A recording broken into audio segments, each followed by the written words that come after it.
Welcome to CPG Vibes. No script, just chat. We talk all things food and beverage and so much more. Feel our vibe and search for CPG Vibes on Apple Podcast or Spotify, and make sure to give us a 5-star review. If you'd like to sponsor our show with your product or service or be a guest, email us at cpgvibes100@gmail.com. Now your hosts, me, Alex Baer with Genius Juice, and Wade Yenny.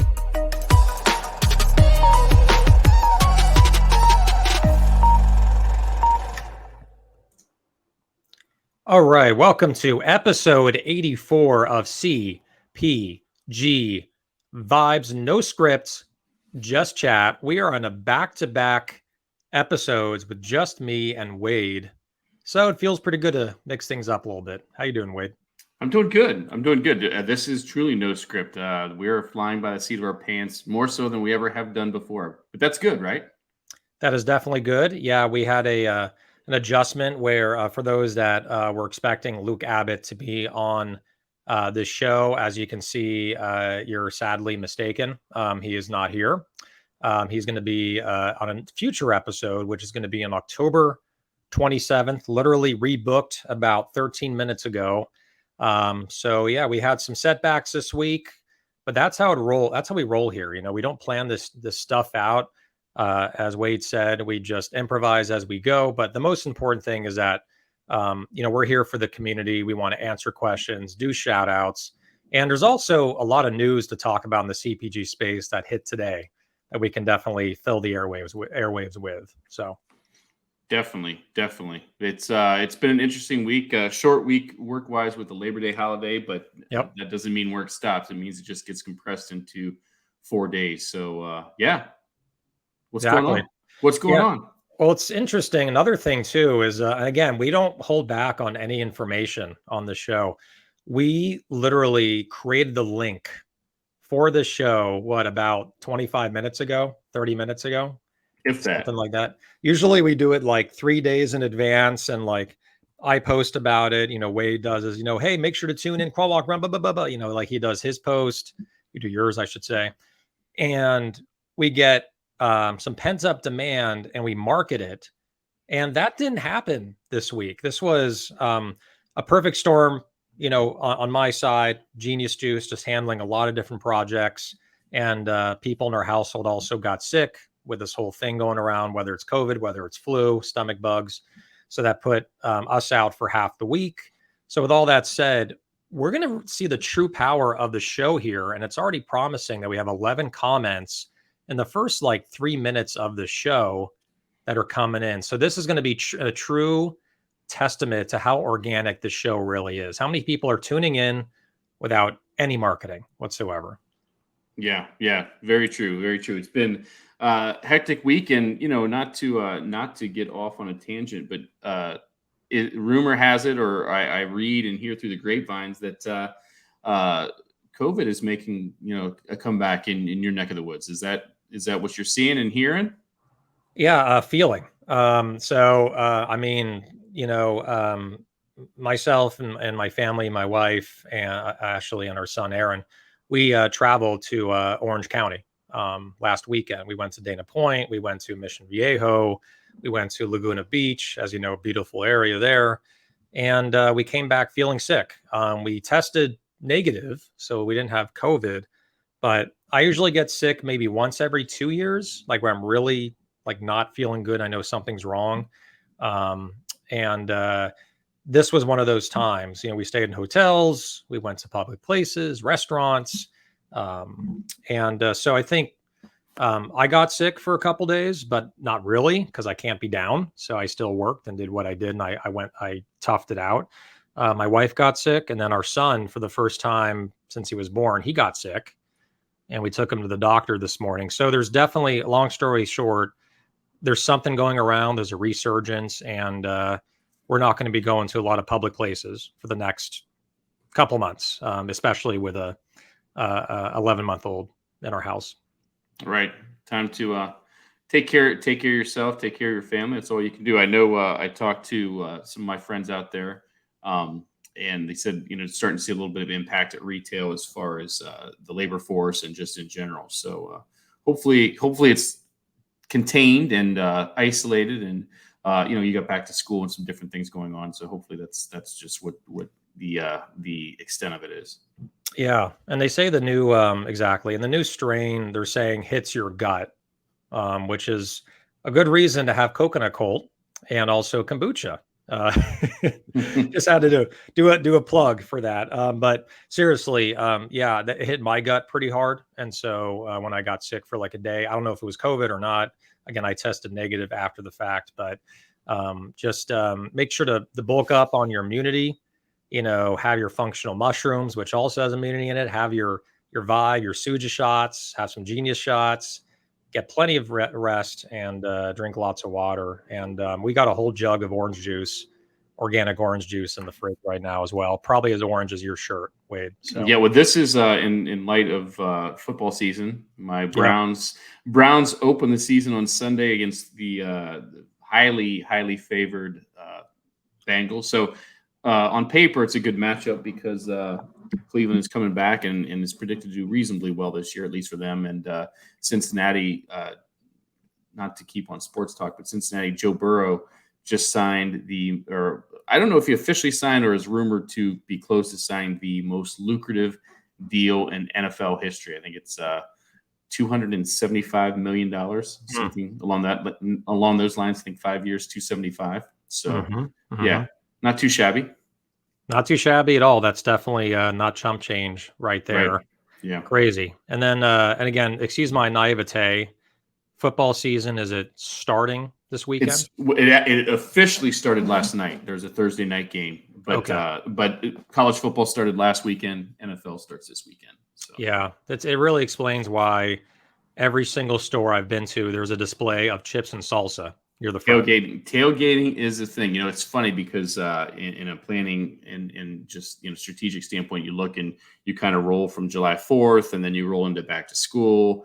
And then you kind of do the Labor Day thing, which then easily which is kind of last summer hurrah, and that easily transitions into tailgating, which depending on where you're at and the legs, it could probably run at retail, up through the holidays. I mean, officially into Super Bowl, but obviously you have to make room for merchandising in November and December for Thanksgiving and Christmas. But you could ride tailgating. There'll be football from now till the second week of February. So yeah, and it's a big play for you have all your big companies, your Fritos, your big soft drinks, CSDs, with their POP that they have. Obviously, it's a huge beer, non-alcoholic beer, all that stuff. It's big business. It's big business, and it translates across the store. You mentioned chips and salsa, so you can do your produce tie-ins. You got your meat, obvious for grilling and whatnot, and it goes through the whole store. So it's a little bit of a layover from those summer holidays into before you kick into the OND holidays. So it's a good season. Yeah, and it really shows that there's so much planning. I can only begin to understand it. You deeply understand it being in the industry, right? And from the center store to just on the floor and all these different things. How much planning goes into the seasonality, the different items, the rotations. And that's really why I have so much respect for especially just the boots on the ground at all these stores, right? When I go into Target or Whole Foods or any of these stores that I see in Southern California, and how hard these people are working to set things up correctly for the retail store. It's not easy. It's many hours. It's the displays. I mean, some of the football displays that I've seen in the past where it shows it's a whole wall of the colors, like sparkling soda or whatever. And then you see, it's like a mosaic where you see the logo of the different teams. And that's not easy that takes half a day. I always, aesthetically, I always love those displays. They look fantastic and they're impressive, but from a sales standpoint and a shoppability standpoint, they take up a lot of real estate. Yeah. And they're almost intimidating to shop because you don't want to take a case off and screw it up. Right? Well, and oftentimes they're not even shoppable. They are for aesthetics only, right? It's right. There's something lower at knee or waist that you can pick up. And so the thematics and everything around it is more for looks than anything. So it's fun regardless, no matter how you slice it. When you're looking at it from a fan perspective, it's always exciting, for at least for me, for Cleveland, the first game or two, and then usually about 4 games in the season, I'm ready for basketball or something like that to take over, because the Browns are terrible. But from a retail perspective and a sales standpoint, it's kind of like that shot in the arm that you get after the summer holidays, and that keeps you going till Christmas and Thanksgiving. So yeah, it's a busy season between all those things that you talked about. The sports, and then you got Halloween, right, and the candy and the sweets, and then Thanksgiving. It's a race to the finish, and I'm sure on Christmas Eve or Christmas Day, people are going to be taking a much deserved, hopefully, break after the madness. So, there's some comments here. There's a ton of comments. I was going to throw some, but I'll let you drive the bus. I drove a Sure. little bit last week. You can drive, and I'll just sit here and look pretty. Sure. You have no problem in doing that at all. You've always been, you say a face for radio, I say a face for streaming. I'm going to one up that one. So yeah, if you think only with strong Wi-Fi connections. Exactly. Yeah. I thought you were going to go the direction of like weak Wi-Fi connections so that you're pixelated enough. Yeah. Either way. Yeah. Exactly. So anyway, good stuff. All right. Well, some comments here. And again, we're getting a lot of comments in, which is really exciting. So we have LinkedIn user, Wade, I'll probably need help on identifying who that I believe that's Sarah Stenner Delaney, but Scott Hartman's also was or is around. So I'm not sure which one that particular comment's from. Yeah, he's always very kind of under the radar on the show, but then he usually has a little emoji of his face. You're like, oh, it's the guy with the red hair and the stash, right? And we're like, that's Scott. Well, if that is you, Scott, it is. Yeah, there you can see it. There it is. I spoke too soon. I didn't even see it. Yeah, and Sarah's showing up as LinkedIn user as well. So got it. We'll make sure to shout her out. Lisa Petty, happy Freight is Fun Friday. That's Cowgal Freight. Again, what you put into the show is what you get out by putting comments in and watching. We're going to shout you out and your company out to get you more business. So they do freight. So make sure to reach out to her. They do special lanes, very specialized. As you can tell, I'm not a logistics person, but it's really damn good. Reach out to her on LinkedIn, send her a message. Jeff Krinsky, how's everyone doing this Friday afternoon? Then we got this guy. What's up, everyone? That's Wade. And we got Rich here. He's coming out firing with a few different comments. Happy Friday to everyone in the house. And we have this big news that just hit. Okay, we're going to talk more about it. But CNS, I literally just read the news like an hour ago. Yeah, the news wire that CNS is acquiring like around 470 Albertsons and Kroger's before the merger actually happens, or as it's taking place.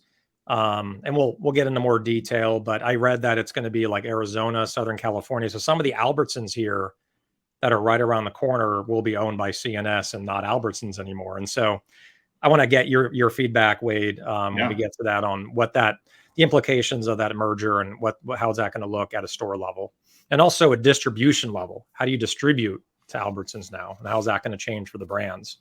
So LinkedIn user, how weird when we comment on our phone. Yep, that's Sarah.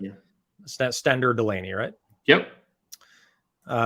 So many people sick this week. Yep. The whole Bear household has been hit. And I can tell you, Bear aspirin does not help. At least it didn't help us as much as I wanted to. It didn't. And I have a funny line that I say, like, when someone asks, like, how do you spell your last name? Like Bear, like the aspirin. And I like to think I relieve headaches. Or create them. Or both. Yeah. That's right. Maybe you're in cahoots, right? You create them, Bear aspirin solves them, right? Exactly. I'm the leading revenue driver on their P&L right there. That's funny. Gavin Conkle, what's up? LinkedIn user, it's my emotional calendar. It's on my emotional calendar every week. That's Sarah. And then I'm going to keep on going down here near me. So I was talking about OC. Going to speed through a few more. Rich Moniz, I have 2 great grandmothers in separate retirement homes, and both have COVID outbreaks now for the first time in a year or two. Yeah. That's terrible. So it's real. I think like a lot of people got, just in general, people get laxed because we're like, it hasn't been really a surge for a year and a half. And I also read an article that cruises now are under fire because like cruises lost billions, right, during the pandemic. Like Yep. Carnival Cruise, and there was another one, a big one, but all those guys, the Disney cruises, and now that they came back a year and a half ago, 2 years ago, they just packed it in really, really tight to make up for that, and now it's too tight, and there's long lines, and the cabins are too close, and everyone's too close together, and now there's outbreaks that are happening on cruises again for the first time in 2 years. So that's also there's a lot going on. And then Stephanie Hui, what's up, Steph? Thanks for your Stephanie. private messages on LinkedIn. Always wonderful to hear from you and chat with you. Hello, Wade. Hello, Alex. Lovely Friday from San Francisco. And I'll be heading up to San Francisco in November. So, Steph, I'll let you know. I'll definitely swing by Potrero Hill. We'll talk supplements. Maybe I can get a special deal, from Whole Foods or something, right? So 275 million when they start, and we get paid when we exit. Very different. And then a couple more. Yuval, who's going to be the co-host for the Trajectory Pitch Slam. Yep. They have like $250,000 in prizes. I mean, man, that's a lot. Maybe I appreciate that, Yuval. I don't consider myself pretty, but I'll take your word for it. Yeah, he says, you are pretty. Hey, guys. Rich Monez, again, they're interesting because I noticed very well they're more likely to divert traffic. Oh, this is talking about the displays. Yep. It kind of discourages people from buying it because honestly, I don't buy from there because I don't want to ruin the display. It's like perfectly mosaicked and patterned. And I think more, like I said, I think more often than not, they are actually built that way. Right. And yeah, if you look at it from a, oftentimes the ask is for that to remain up for longer probably than it should, right? I mean, normal, especially in conventional, you see displays change over, if not every week, probably every other, pretty close, right? I mean, because most of the displays are centered around their weekly promotional activity. And when you get a display like that, more often than not, that's not a week display. That's much longer. So yeah, you're committing to that real estate, and those are people that have some good relationships, definitely. Exactly. And Gavin said something here as well, which kind of reflects what you were talking about, where different types of displays. So pallet displays, yeah, like a liquid death pallet display, especially if it's like waist high or higher, where you can just grab it and you just put it right into your car. You don't have to lift it up. These are all things that I'm sure retailers go through, and ease of purchasing heavier items, getting it off the floor so someone, doesn't hurt their back or whatever. And so I do liquid death displays all the time where I just take one right off. To me, though, the most effective is end caps. I just like register end caps. It has to be something that's a grab and go bar or a shot but what I see do really well, at least locally here, like in Sprouts or Whole Foods, has been chip and end cap displays. Like this new have you seen the new the Good Crisp company, the new line that came out with like kind of the ruffle, the ridges? Yep. Yeah, like those are end capped like a mofo across Sprouts. At least I see it in Sprouts. Like every end cap I see is I see them in an end cap in every Sprouts.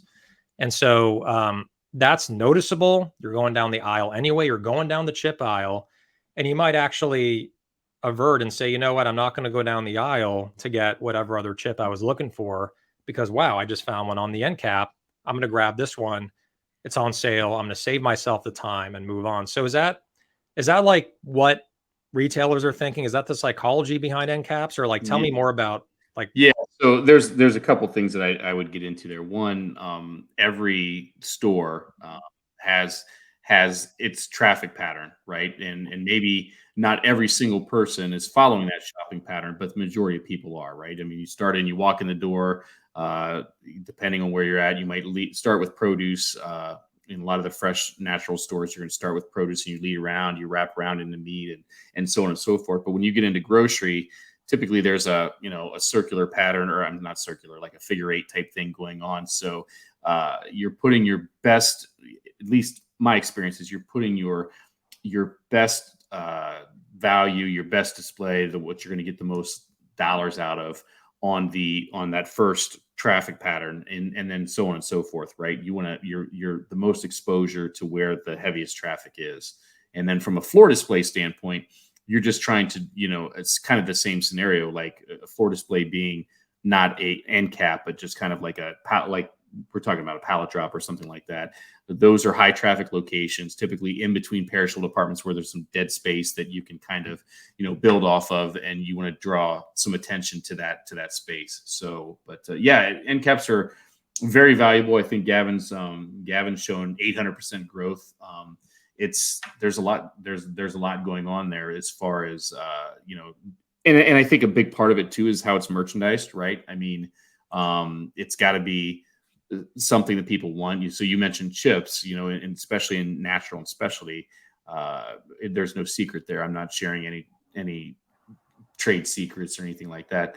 Those categories, chips, beverages, snacks, those things are the categories typically that drive a lot of volume and velocity in those channels. So that's why you're going to see, you mentioned Sprouts, and you're going to see those type of items on display. They're highly impulsive, things people want to pick up. And, if you can show value, they're more apt to pick up a new brand or new variety or something like that. So, I would wager you to go into excuse me, a retailer like that, or how conventional for that matter, you're going to see a lot of snacks on display, and there's a reason for it. Gotcha.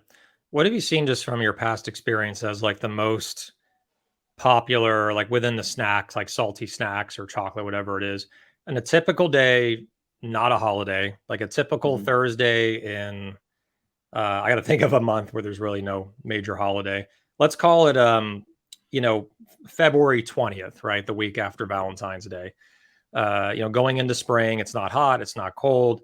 What end caps across just the different grocery aisles? Like what would be the most successful in your experience? In February. So to your point, you're past Valentine's, right? And you're getting into Easter. So some of your merchandising might be, well, Easter can fall in mid-March or it the changes third. So every year. so there might be, so assuming Easter's in April, and depending on where you're at, if you're in California, it's going to be different than if you're in Ohio and Michigan. But if you're in the Midwest, you're still looking at it. You're still going to get a lot of legs out of soup, comfort food, because it's still cold. You want things that people can make meals out of, as far as that goes. Snacks are going to be on display 24/7, 365, right? 52 weeks a year. It's just the way it is. There's not any major sporting events there, but people snack, right? I mean, that's going to be, so you're still going to see that. What else would I see in February? You've gotten out of your diet, your January, your New Year's resolutions and things like that. So you're probably leaning more into some of those things because you're past that first week or two when everyone's going to the gym and all that stuff. You might be at a point, especially at bigger retailers, where you're seeing more innovation and category reviews right then. So you might see some more new items because there's typically a lull around November and December with resets because of the holidays. So as you get into January and February, you're starting to see some new items flow in as far as that goes. So that might influence your displays. But I think that's and then Gavin, he's not pulling any punches. Whoever pays you for the space, if you're talking about a larger retailer, those displays don't come without a price tag more often than not. So right. That's certainly going to influence your decision making as well. It's going to play into it. Yeah, and you can just from listening to Wade talking about this and thinking through it, there's so much strategy involved in what goes where, and there's so many shelves, there's so many slots, there's so many end caps. But I think like in general, right, there's like rules to play by in retail, which is salty snacks and year-round snacks are prominently displayed in grocery wherever you can. I would also argue like cereals that are on sale because, like parents want to buy cereal for their kids. Yep. And then the most interesting one for me is the evolution of the register little, whether it's the end cap or the little, like right near the belt, right, where you can grab something, is how it's changing there. In conventional, it's been like for many years when I was growing up, it's been candy bars, right? And they put that low for kids to see, right?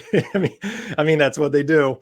Like, the kids are like, "Mom, you've seen this 1,000 times and you're standing in line. Mom, can I have that Milky Way? Can I have that Crunch Bar? Can I have that M&Ms?"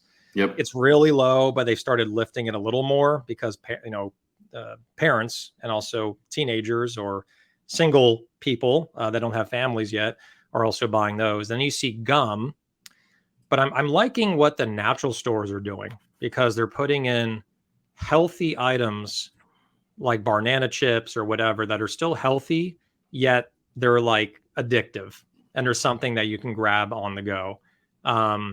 Yeah, so I think it's cool to see how that's really evolved in recent years with the belts. I mean, even Whole Foods, they put in like local, they still do this. It still happens. They have local brownies, local cookies from like local bakeries that are in there. Not as much anymore with the Amazon takeover.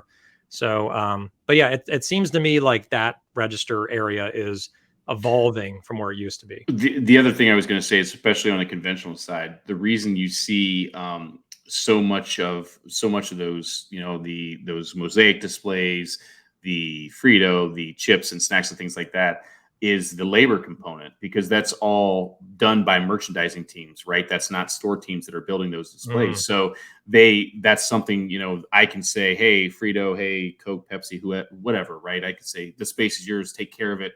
And then I can walk away from it. It's one less thing as a store manager that I have to worry about. I can look at the end caps and different things like that. So we got a good couple things in there. I know Rich asked about what a display like that would be worth, and does it become financially impossible for a smaller brand? I think it just depends on the retailer you're talking about. I mean, again, depending on your size and what channel you're in, you could be talking about several $100s, which is on the very, very extreme low end, to several thousand and up, as far as that goes. And then the duration of the display, right? I mean, as far as is it a week? Is it a month? Again, what channel are you in? But does it become financial impossible for a smaller brand? Depends on your brand. I would say your category, because if you look at, go back to Gavin's comment about the 800% lift, which is definitely high, you have to weigh the measure of what you're giving from a promotional discount, right? How much promotional monies are you spending? If, you're regularly $4.99 and you're going down to 2 for $6 or something like that, the retailer's expecting a minimum, I'm guessing 20-25% discount. And then the monies that we're talking about for the display are above and beyond those promotional money. So you're getting hit twofold, right? You're getting hit with the discount on cost versus your everyday cost, and then you're getting a display fee, merchandising fee, whatever you call it, on top of it. So you kind of have to go back again to Gavin and that lift and say, okay, I normally sell X, now I'm going to sell X times whatever that lift is, but my normal case cost is this, and it's going to cost me this much with the discount and the merchandising fee on top of it. You kind of have to do all that math. But I think the expectation is, especially in the natural and specialty channel, and I probably say the conventional channel too, is you're going to be on promotion at least 4 times a year, at least once a quarter. They're going to expect a promotion. So whether it's a paid promotion, paid display is a different story, but they're going to expect you to be on promotion, have a tag on the shelf at least 4 times a year. So yeah, exactly. Those larger displays, I would say more than likely are probably going to be financially hard for a smaller brand. I won't say impossible, but they would be hard based on the size of the prize. So yeah. Well, I think fitting into that whole model of a smaller brand like Genius Juice is considered that, because we're not Naked Juice, we're not Pepsi, we're not Coke. And where we found success is, I mean, this is a really good example, like Lazy Acres, right? Or even Jimbo's, where we dig really deep in our backyard. Because again, if you do this, whether it's national, whether it's 50 stores, 100 stores, end cap display, and you're a small brand, you probably would get eaten alive in costs, and it'll be very hard to recoup that. Because you don't have the brand awareness, right, in all these different stores, and it's going to cost a lot of money for your promotion. Plus, as Wade said, just the cost of an end cap by itself, right? With all the labor and everything, and that the store has to spend time on to display, and they're going to charge you for that.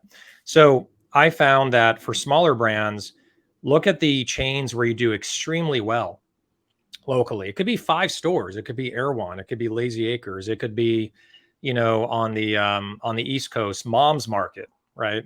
Not to confuse with Mother's Market on the West Coast. We love Mom's Market, organic market. That's in like Maryland and the Mhm. the Mid Atlantic Northeast. region, Yep. or Yep. Northeast, yeah. Yep. So that area, and so like they have 18 stores. I believe they have closer to 20 now. And so like if you're already selling well in one of these chains, and the people love the product, and you can get new customers because that customer is built to buy your product, find the right fit. This is something that we've said before on the show, and double down on that and spend a couple grand, because you will get the return. And like, I mean, I just got to shout out a chain like Lazy Acres, where they have a really affordable end cap program. It's extremely affordable. Shout out to Michael Gregory and everyone there, that like you can pay. It's not that much. I won't say what it is, but it's not like $10,000 or something, and you can get on every end cap for a month right near the register in all their stores, including the new one in Los Feliz. And like if you're already doing well at Lazy Acres, you're definitely going to see a return there. I mean, if you double your sales, you'll see a return because the cost is so low to do it. You do have to do a TPR. That's part of it, but you're going to do a TPR anyway, right? No matter where you go, whether you're on the main set or in the special end cap. So I like those types of partnerships. If you're a smaller brand where it's not about blasting it out to 400 stores and doing a little better in each store, it's about a 500% increase at 5 stores or 10 stores. Those little victories is what's going to keep your brand going. If you're, and I think exposure is key there too. You're getting your product out and eyes of the consumer out there seeing it. And certainly you mentioned Lazy Acres and a couple others there. And I know, one of the things I did when I was in California was I would take pictures of our displays, for the people that supported us with displays. I think the other key is to make sure you're putting your money where that's going to get executed. What you're getting for that merchandising fee, that display fee, whatever it is, exactly what you're getting, right? And you're going to get that execution, right? Because if you we've thrown out the numbers, a couple hundred, couple thousand, whatever it is, and you don't get that execution, that's just money wasted. And I think, but going back to what I did, I would always, when we set the displays, I'd take a picture of the end cap or the floor display, whatever it was, and send it to the brand or the broker and thank them for the support and say, hey, this is the end cap and, whatever store I was at. And, appreciate the support. And I know Gavin did a lot of that when he was at Earth Fair, as far as when they did their changeovers, which I think they did a lot of monthly programs as well.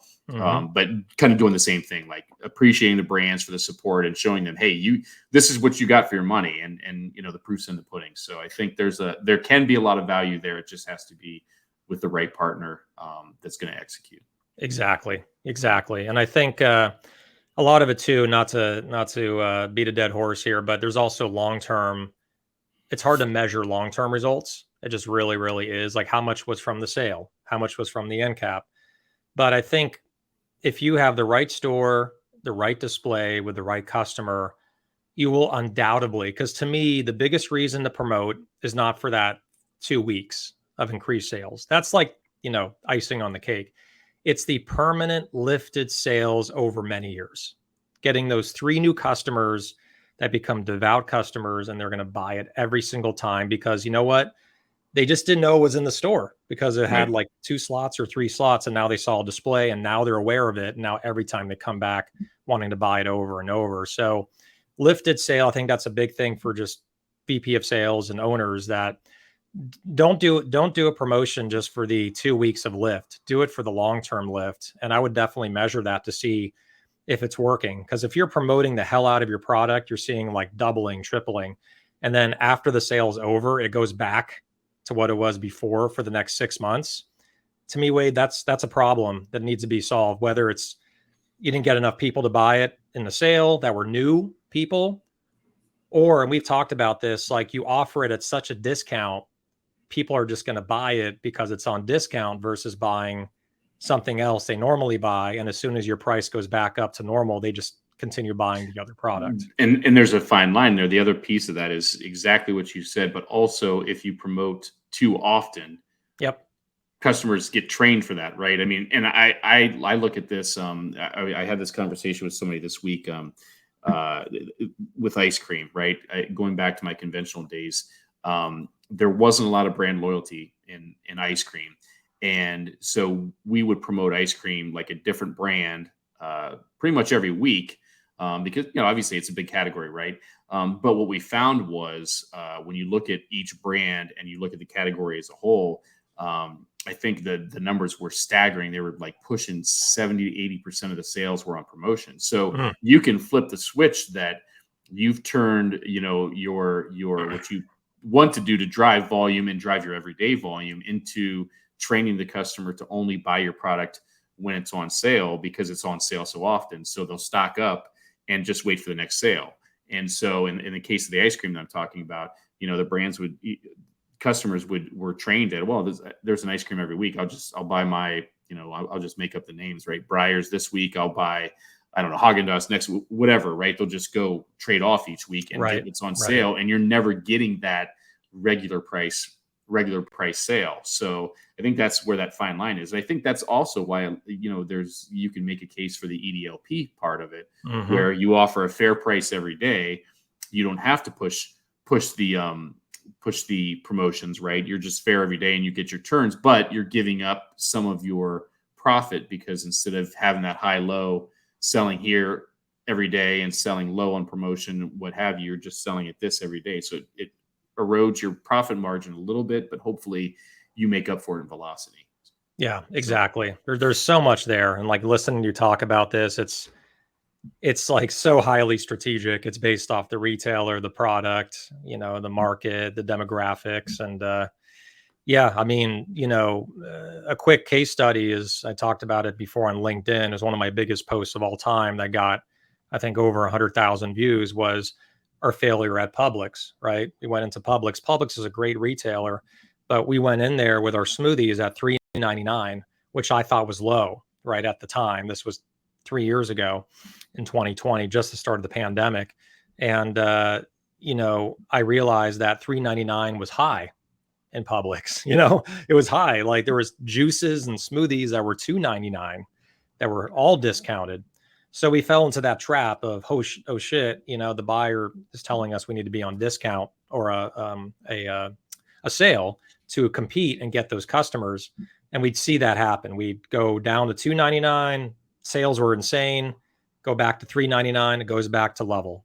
Go, 2 months later, $2.99. Sales insane, and so forth and so on. And then we started getting even deeper and doing BOGOs, right? So now we're like, the volume's not enough when it's organically being sold, right? Without any sales. Now we got to do a BOGO to get some of those new customers. And we ended up falling in the same trap. And we did that for about 6 months. It wasn't like 3 years of doing it, but we would get calls from people in Florida, right? We don't get calls from people. Usually it's like an email, but getting like a call, they would actually find my number in Google or something like that. And so they probably didn't know it was me, right? They thought it was just a customer service rep. And they'd be like, when are you going to be on, I love your Genius Smoothies. Great product. When is it going to be on BOGO next? Because I'll buy it. And I realized right then and there, with all these people calling, that we were in there prematurely. We didn't have the brand recognition. We didn't have the volume. So the costs were too high. And it would have been better to go to a smaller retailer, maybe at an EDLP, right? At a more fair everyday price that we can sell year round and not worry about promotions. And hopefully it sells well enough to stay in the stores. So yeah, there's a lot there. I think you can have a whole, your own podcast on merchandising and promotions. And yeah, that's the paid one, right? That's going to be paid one. Yes, the paid one. But no, there is a lot of strategy there, and I think it really it comes back to knowing your customer and to your point with that Publix example is realizing what those price points are. It's things we've talked about in the past. When you look at the category, if you're presenting for a category review, you need to understand, first of all, is the retailer the right fit for you? But beyond that, you need to look at what's already in that category at that retailer. And I've mentioned this multiple times about, just take 10 minutes and Instacart their website and see who's there, what their price points are. So you kind of know what those profit margins are or what the expectation is, right? And again, using your example, if not that you didn't do this back then, if hindsight's 2020, but if you could do it over, I'm guessing you would have, to your point, either not going into Publix or came in with a different strategy, right? So if you're trying to break into a category where the average price point is between $2.99 and $3.99, you're coming in with a $5.99 product, I think you need to either rethink your price points or rethink the presentation, because it's going to be an uphill battle as far as that goes. So, Exactly. Or you have to be a big differentiator in the category, right? And what are you bringing to that category at $5.99 that they don't have, that is understandable, and the customer Coconut Cold, and $9.99 versus $3.99, right? The customer understands it. Or you can educate the customer, exactly, and they're willing to pay that difference, and that's the caveat between price points. But that's a very limited exception. Those success stories are few and far, I would say. So rare. I mean, the two brands are Coconut Cold and Midday Squares, where they are at a higher price point, right? For a little chocolate square bar that I can finish in 2 bites. They're $2.49 a piece, or 2 for $5, or maybe $2 when they're on sale at the minimum. So Midday Squares, Jake, Leslie, and Nick over there, they've done a great job holding steady at the price point, like not succumbing to the pressure, because that is expensive. Like when you look at on a national basis for a square, $2.49. But like you said, that's one of the rare cases where there's social media, just insane. I think to me, I would argue it's the best CPG social media out there. Not second, not third, the best. They may not be the biggest brand, but they are getting there. And I think they're going to get to 100 million. Like I remember talking to Jake when they were at like a couple million, right? And now I think, they've been public with this information. I believe they're at 30 or 40 right now this year. So it's insane what they're doing. But Coconut Cold did this. Midday Squares did this. Poppy also did this with their social media. They were on TikTok very early. If you listen to, I think Allison, right? Allison's the co-founder, to her early podcasts about being on TikTok and how TikTok would be the next big thing. And so, yeah, that is so rare to see a brand take off with social media and drive traffic to a store. So, yep. Right. I wanted to talk on this comment from Gavin here for a minute, because it resonates with me from past history and experience. So we went through a spell in my past where we had some problems with price perception as the retail, right? We were, and rightfully so. I mean, we were, in markets competing against Walmart and Aldi, and times were tough. I wouldn't say it was quite as difficult as the inflationary, the what we've seen recently, but times were tough, and Aldi was trying to expand in the markets we were in, and in doing so, they were doing some really stupid things with the eggs and milk category, and so they would lower their prices in eggs and milk, and Walmart would do the same to match. And I'll throw out numbers. I think we saw, eggs like 29 cents a dozen. We saw gallon milks at 99 cents. It's just stupid things, right? And so, to Gavin's point, talking about EDLP, when you talk about Aldi, you talk about Walmart, you're talking about retailers that's who they are. That's what they do. EDLP, you don't see quote unquote sales there. And so we went through a spell where, well, maybe we should offer some EDLPs. And, you can't win that game competing against Walmart. First of all, you've built your reputation being a high-low retailer where customers are coming in your store each week expecting value and expecting hot prices on, from that you have to come in the store because next week they aren't going to be there.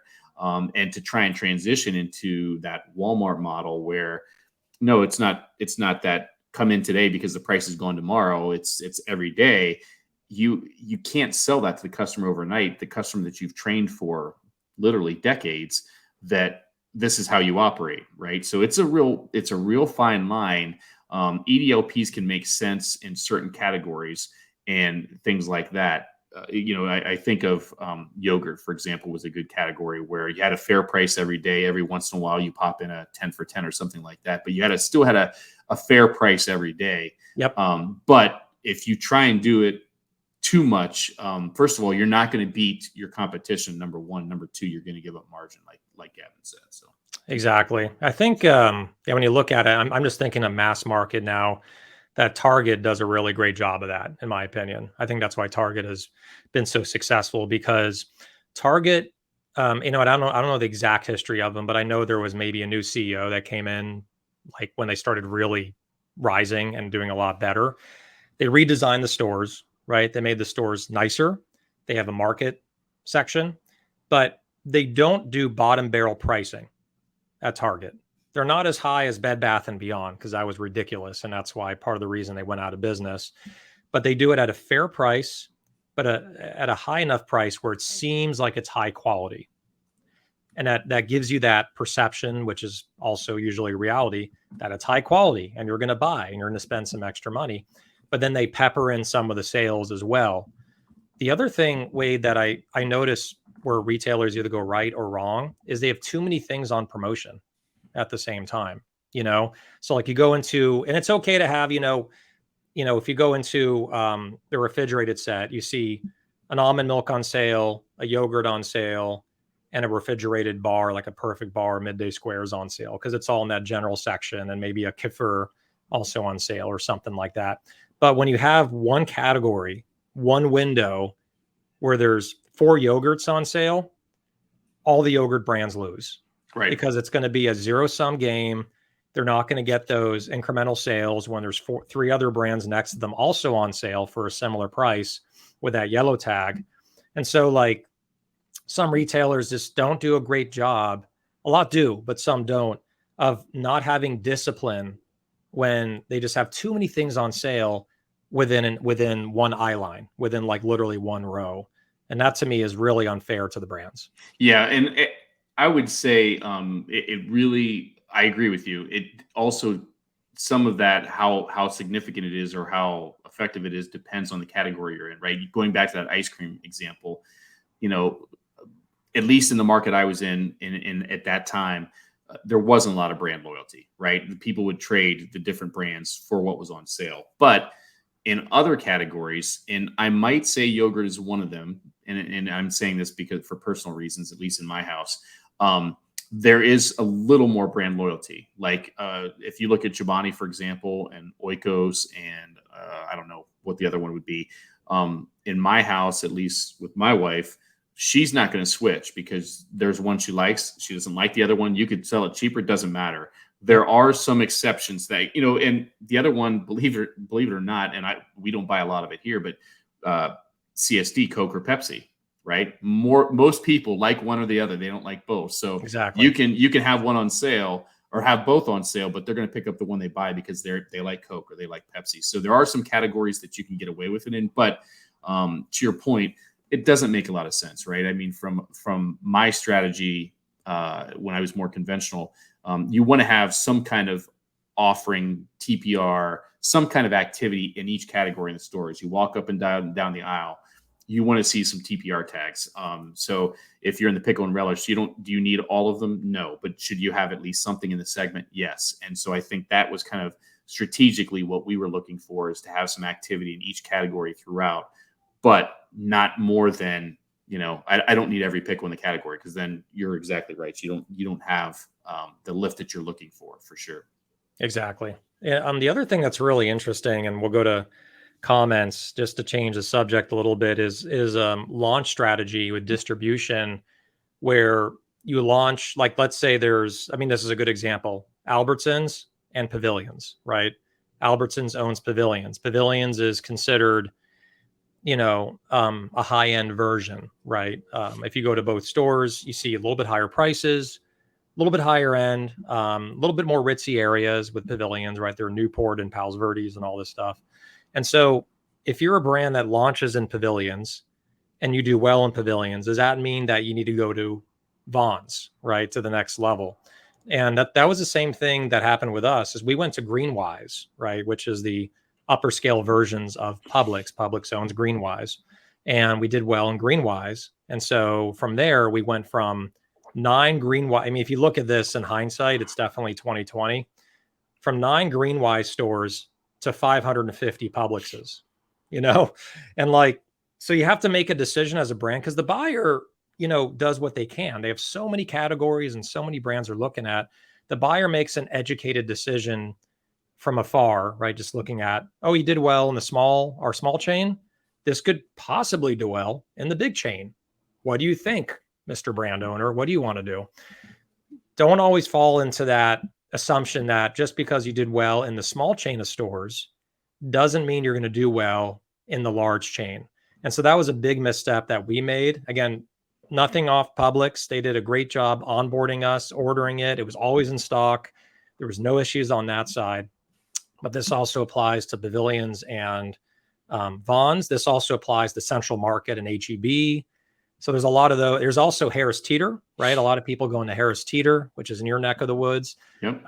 They're under the Kroger, right? Under the Kroger banner. Yep. And so people do well in Harris Teeter because they're really just, they got that place on lock in that area. And you think, oh, I did well in Harris Teeter. I'm going to do well in Kroger now. Let me launch in 2,000 stores. So these are all cautionary tales, case by case, right? Definitely. And I know you want to get some comments there. There's plenty to look at. Yeah, let me. We have probably about 30 or 40 comments. Let me go through this here. So Rich Monez, many shoppers are trained to notice end caps. Ironically, though, the first 4-foot section of the aisle is largely overlooked. That's true. And I'm going to get through this very fast, rapid, auctioneer style. Yuval, thank you, my man. Congrats on the shots. I'm still going to visit you in Sedona. You can hold me to that. I'm going to do it. Gavin, my past life end cap display showed. I think we already showed that. Let's keep going. Gavin Conkle, olive oil and produce, chips at front of store, chocolate bars on front end displays. You just got to know your store and your customer. And I would argue too, I mean, even in this area right now, adapting that sanitizer, cough, something, a spray for your throat. Yep. Cough drops, all that kind of stuff. Immunity shots, having that near the front right now. I think obviously retailers have thought ahead about that. Okay, we already went over that. Adam Brown, what's up, my man? Wade loves to sling candy to the kids. All right. Healthy candy, right? Yeah, there's healthy. I mean, midday squares, I wouldn't consider candy. It's just chocolate. So Gavin Conkle, I want to take credit for the shift in natural. I definitely started it. All the credit goes to you, my man. That's right. Lance Leonard, welcome to the show. Proposal in California, remove unhealthy snacks from the checkouts. UK already addressing this to fight obesity. That would be good. There's probably about 80,000 stores in the US that would need to switch over or more. Because you're talking convenience stores. Now you're talking 7-Elevens. I mean, yeah. The amount of convenience to me, man. I mean, we talked about it last week, but that to me is if you can design a product that can go on a countertop at a convenience store, and you can close those one by one, through a distributor. 7-Elevens, 7-Elevens, a lot of them are owned by franchisors. Right. Franchisees. But I'm not sure how their assortment is picked. I think their assortment might come from higher up, I'm guessing, but I don't know that. It's weird. Like, I'm not deeply familiar, but maybe someone who's sold into 7-Eleven knows, but there's some chains of 7-Eleven that are owned by like one person where you can go to them and they could bring it in. I think they have to get approval from corporate. Right. But then there's like corporate stores where everything goes through Dallas and like you can't even approach that single store. So it just all depends. Hank Watt, how you doing, brother? Come on, Alex, you want 2,000 doors, you know it. Execution is so important and highlighting it to the community. Retailers can track it, brands can too. Prior to a big promotion display of base dollars and base units, run the promo. The next month, your display and promotion got in new hands and your base sales. Yeah, that's true. So we're talking about that you can track the lift long term for sure. 100%. Gavin Conkle, yogurt and ice cream, notorious for that and conventional. That's kind of that Promotional, trading yeah. one for the other. And that's another thing, just as a brand owner, you may love ice cream, you may love yogurt, but you got to think, follow your passion. You got to think about what's going to be differentiated in the store. Like what could be something that a consumer is not going to trade you up for someone else. They're going to see yours, your brand is powerful, and the product is powerful. And I think like origin stories are huge to me. I think of Manitoba Harvest, right? I think of Mike Fata. Yep. To me, that's like the poster child where he brought something the world has never seen, at least not on a mass scale format. And at the time, he had such a head start, right, with the sourcing, lining all that up, that he was able to get it out there without really any major competitors. And hemp seeds, it's not like there's 20 hemp seeds right in the aisle. There was one or two, maybe. So that's a good example of being unique. But Wade, the other part of that too, which I'm sure you know what I'm going to say, like it's a huge risk with single origin products like chia or pomegranate or watermelon water and like all this stuff where it can go either way. Yep. Definitely. Definitely. Any other comments here? I was gonna say I had one. I think let me find it there. Somebody asked you something. Here we go. This is Sarah. Yeah, so that's a really good question. Well, I know a lot less about it because we are really diving more into non-promotional type accounts like coffee shops, food service. It depends on your product. It depends on seasonality, and it depends on the retailer and when they recommend to have a promotion. Because sometimes, when you talk to the promotional planner, they're like, well, don't do it in January because that's going to be all these products.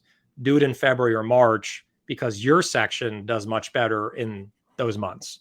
So it's literally, I don't want to sit here and say, February, May, October, December. It's all based off the retailer, where things do best, and what section, what category that you're in. I think that's a fair answer, right? Yeah, and I would say for your product, Sarah, in my experience, it depends on how you want to market it. And I have an idea of what you're doing, but I probably want to have a conversation with you to get a better idea strategically of where you want to go.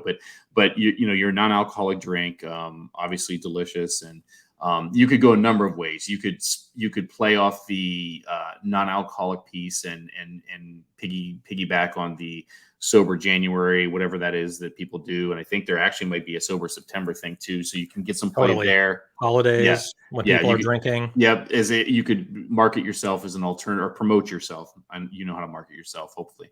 But you promote yourself as a healthy alternative to these tailgating drinks. Like, so, hey, my husband's picking up this 12-pack of Bud Light and, I'm going to pick these up for myself. Right. And do it that way.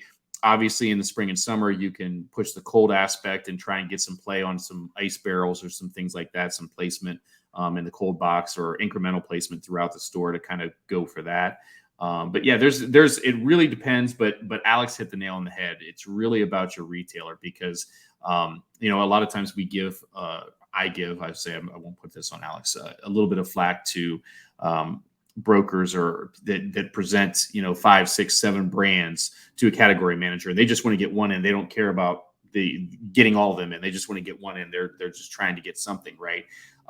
More often than not, you're going to have a good selection of beverages to promote every single month. So you want to have a good relationship with your buyer, your category manager, your owner, whoever it is that's making the decisions, that they can tell you when the best time would be to promote your brand and what they will partner with you on to get the most velocity, right?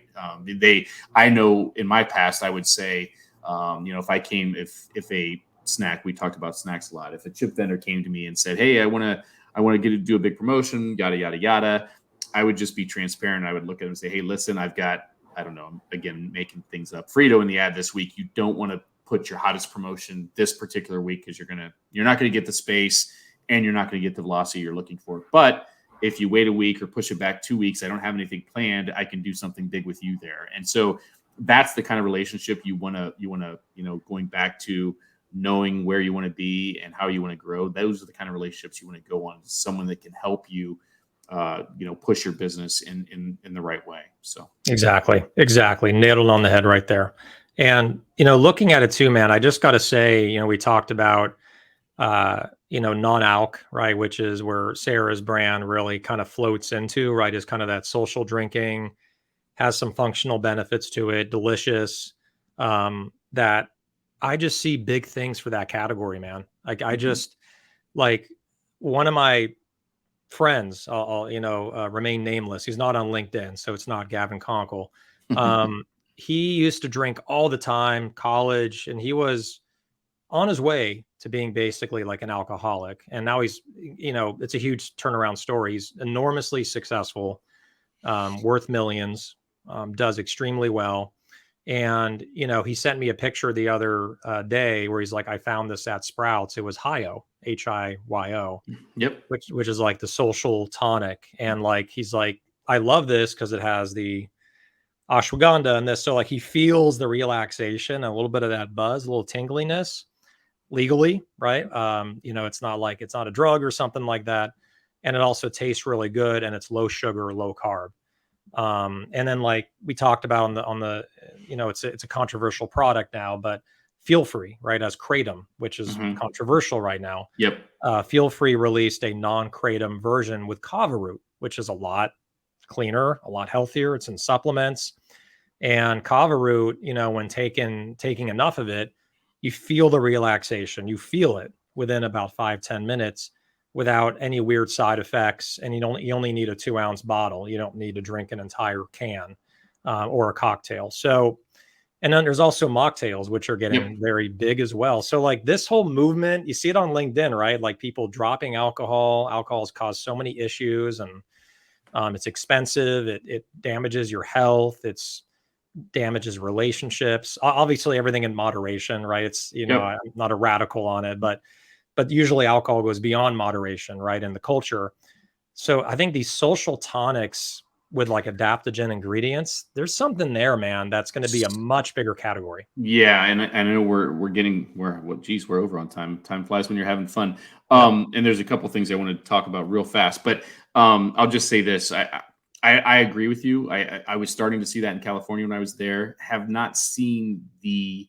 I had just had this conversation with somebody. Somebody messaged me on LinkedIn and said, "Hey, blah blah blah. Asking me my opinion on this." And I'll give the short version. Is I agree with you. I think there is going to continue to be a need and a customer for this. Certainly, the big boys of the world, the Anheuser Busches and those, they're not going to go down swinging, right? So I think your Oh, they're going best to have play, their own for yeah, sure. exactly. Your best play is going to be again partnering with your buyer and trying to get a side stack, right? If you've got a display of an alcohol choice, here's the alternative, right? And we haven't. I don't think I've been anywhere that I've seen it done very well yet, but I see it coming where there needs to be a section that's merchandised right there because it's it's a logical choice for velocity so that there's consumer. Again, I gave the example of the guy buying this and his DD is buying that.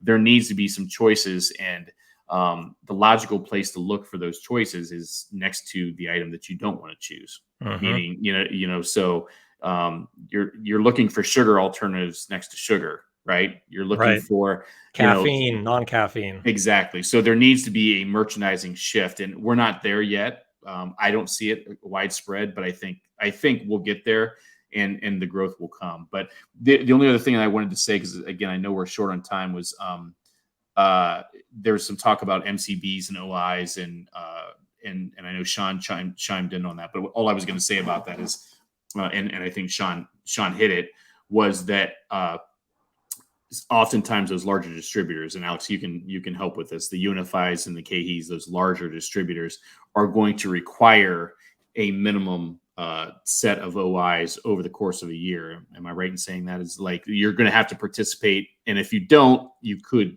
in Sean's words, get penalized if you don't, right?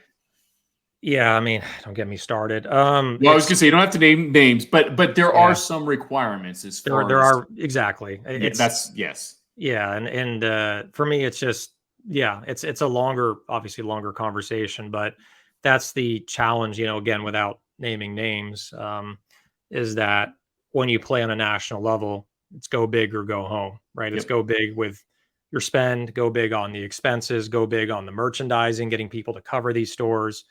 And I think early on as a brand, you need to make a choice. Am I going to go national? Because if I go national, I'm going to have to raise more money or have a really high margin or profit margin in order to cover the additional expenses and overhead to go national. Or should I stay local or regional and go a more niche path like food service or coffee shops or whatever it is? And I think a lot of brands have identity crises there where they try to do both and then they get diluted, which Yep. is, I think, Wade, in my opinion, probably the number one reason why brands fail. Beyond if the product is a fit and the product is selling, to me, that's the number one reason is you're regional and you take it national when you're not ready. Yeah, it's certainly up there. It's certainly up there. Yeah. Yeah. Odyssey elixirs are very good. There's also Space Tea. Have you seen that one? Oh yeah. I mean, So many. there's a bunch. There's a bunch. Yeah. We It's can just it's becoming saturated where it's going to be hard to get well, in. and that's where you have to have a quality product at the right price, a fair price for the category. Yep. At some point, I don't think we're there yet. You should be, or at least have a strategy to be differentiate yourself within the category. Right now, it's just non-alcoholic, right? But there's going to be you actually have there are like non-alcoholic tequila knockoffs. There's mixers. There's just different things, right? And so there's going to get a point where how are you differentiating within the category or the subcategory? Right now, it's just non-alcoholic, but it's going to get to, if you look at beverages, you have functional, you have energy, you have CSD, you have sparkling, you have all these different things. It's going to get that way in non-alcoholics, and you're going to have a way to differentiate yourself. So Exactly. Hey, I wanted to mention just one more thing, because I'd be remiss if I didn't.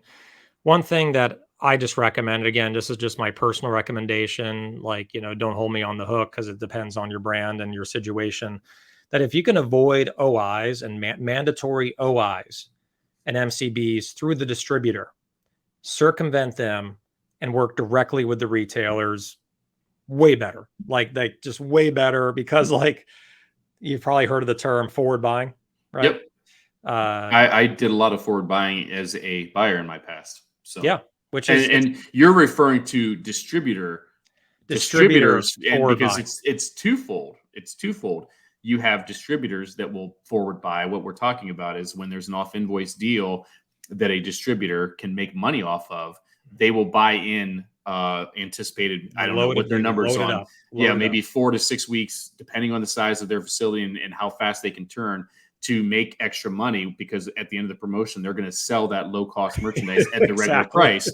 But I would do the same thing if on the right items, because I had my own warehouse. So I would buy a 4 to 6 week inventory for the same reason. I'm trying to increase my profits. That promotion ends, I buy low, I sell high. So it works both ways. So yeah, and that's a big thing to look out for. I mean, you hit the nail on the head. Like OIs are always, to me, at the disadvantage of the brand because the distributor, it's a profit center for them. No matter what, they got to make money somewhere. They're going to buy, load up.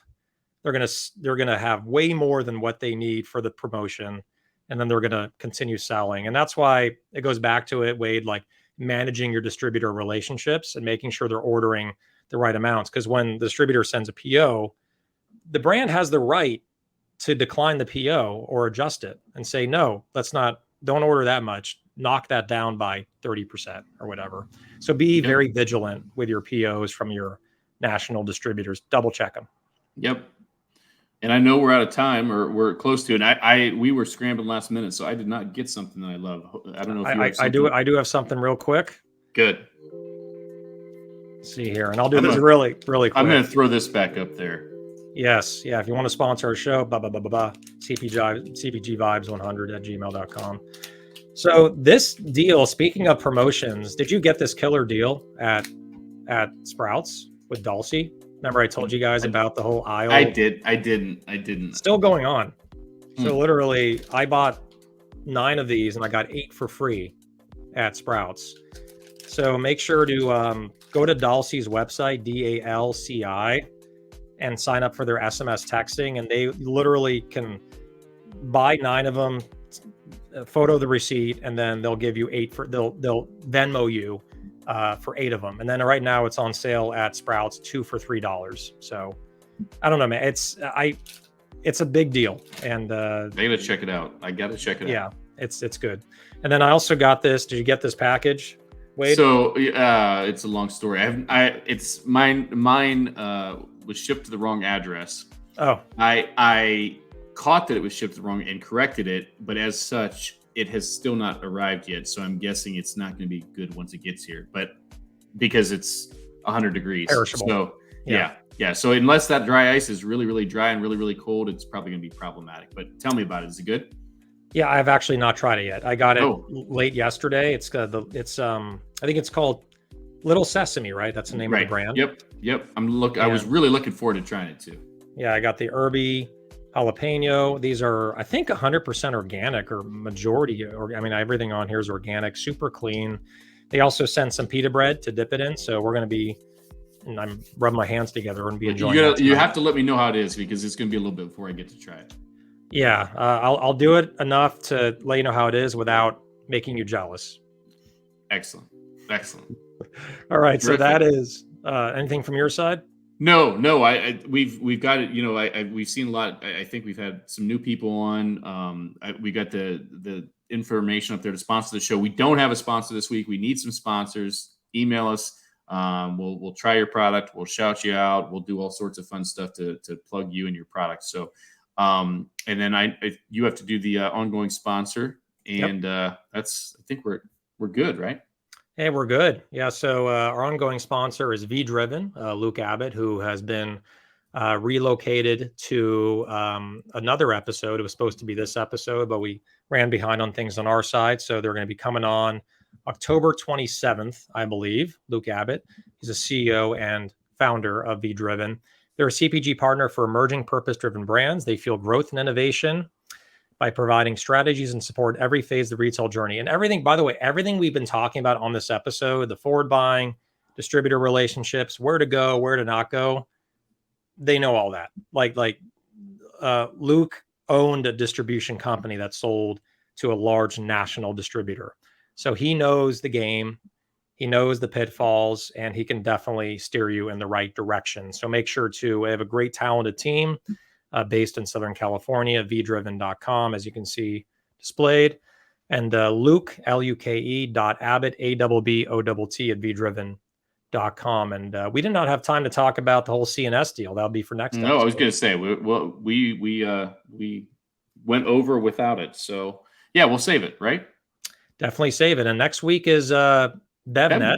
BevNet. They're going to be coming on. I think it's going to be Ray Latif at least, John Craven potentially. And then that'll be fun. Mike Schneider, that'll be great. And then likely the week after that, we're going to be taking off for Expo East, which is I think 9/22, right? So I'm going to be traveling there, likely, still not 100% confirmed, on Thursday. So make sure to text me when you're there on Thursday, which will be 9/21. I think that's the first day of Expo East in Philly. And we will be taking that Friday off. Sounds good. All right. Well, thank you, everyone, for joining us on episode 84. And we will see you back here next Friday, same place, same time. And Wade, great conversation today, buddy. Yes, sir. Enjoyed it. Go Browns. Take care, everyone.